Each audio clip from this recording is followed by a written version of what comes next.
Informasi terkait tentang judul ini betul-betul gila ya akhir-akhir ini. Setelah kita lihat misalnya aparat penegakan hukum juga ada yang main pinjol, gitu, main judol gitu ya. Sekarang menurut data dari PPATK katanya ada 1.000 anggota DPR dan DPRD yang juga ikut judol. Kemudian juga provinsi yang terbesar yang banyak pemain judolnya adalah dari Provinsi Jawa Barat yang katanya lebih religius ya dibanding provinsi-provinsi lainnya, tapi justru banyak yang terkena rayuan dari judi online. Nah, yang juga makin miris adalah banyak anak-anak di bawah umur yang juga sudah mulai terkena dampak dari judol ini. Mereka ikut bermain di judol ini atau judi online ya. Nah, ini sekarang diperlukan semacam harusnya gerak cepat dan taktis dari pemerintah ya untuk memerangi judi online ini. Yang pertama karena ya kita sama-sama tahu bahwa kondisi ekonomi sedang tidak baik-baik saja. Mungkin banyak orang yang kemudian mencoba-coba untuk ikut judi online dengan harapan nanti dapat keuntungannya bisa digunakan untuk menambah katakanlah anggaran bagi keluarganya untuk pengeluaran yang besar. Mungkin itu ya. Kedua juga ya mungkin karena sosial media, pergaulan dan segala macam, banyak orang kemudian iri melihat banyak yang sukses memamerkan berbagai macam harta ya. Kemudian orang-orang yang iri tersebut kemudian ingin mengikuti jejak orang lain yang melakukan hal tersebut, dan akhirnya ya kemudian terjerat ke judol karena cara pintas ya. Ya terkait dengan judi ini sebetulnya ya udah dari dulu ya sebetulnya. Zaman DKI katanya di bawah pimpinan almarhum Gubernur Ali Sadikin itu judi ada yang dilegalkan ya, main di kasino dan segala macam. Kemudian tahun 80-an kalau yang masih ingat itu ada dalam bentuk porkas ya ataupun SDSB, sumbangan dermawan sosial berhadiah. Jadi katanya untuk membantu kegiatan olahraga, kemudian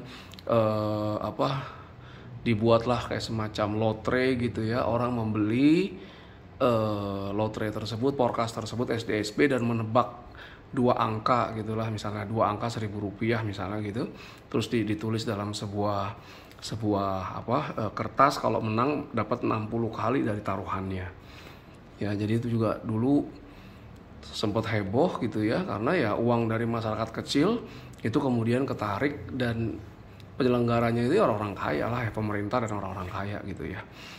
Dan saya sendiri sering lucu gitu mendengar misalnya yang dihebohkan tuh bukan karena dapatnya, tapi karena misalnya angka yang dia pasang itu meleset sedikit katanya. Misalnya yang keluar 2 angka di belakangnya 68, nah dia masangnya 86. Wah, itu terjadi perbincangan yang sangat intens tuh, kenapa dia salah dan segala macam.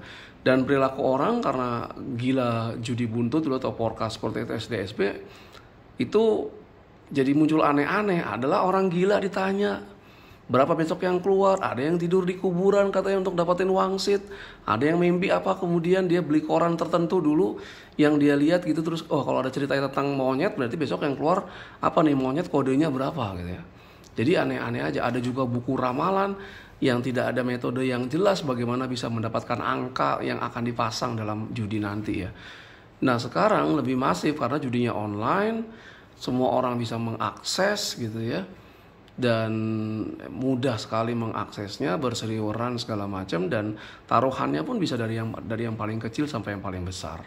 Dan semua orang sudah yang ikut itu mungkin udah merasa punya halusinasi segala macam, berani mempertaruhkan uangnya yang tadinya untuk belanja rumah tangganya, terus kalah kemudian jual barang-barang yang ada di rumah, main judi lagi, kalah lagi dan segala macam. Ya, jadi orang sering lupa. Nah di Indonesia ini kan mayoritas adalah muslim, harusnya kita tahu bahwa judi itu jelas-jelas haram, dilarang dalam agama. Dan gak ada ceritanya orang judi itu dengan judi bisa kaya. Kalaupun kaya pasti nanti ada aja ya balasannya, gak tahu kena anak cucu nanti. Karena bagaimana mungkin Anda memberikan makan untuk istri dan anak itu dari uang yang tidak halal, uang yang tidak berkah.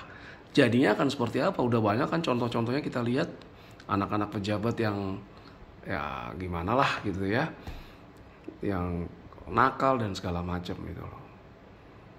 Jadi ini mungkin perlu kembali, ya nggak tahu, mungkin para ustadz atau kita semua menyadarkan orang-orang yang sudah terjerat judul, atau mencegah agar orang lain tidak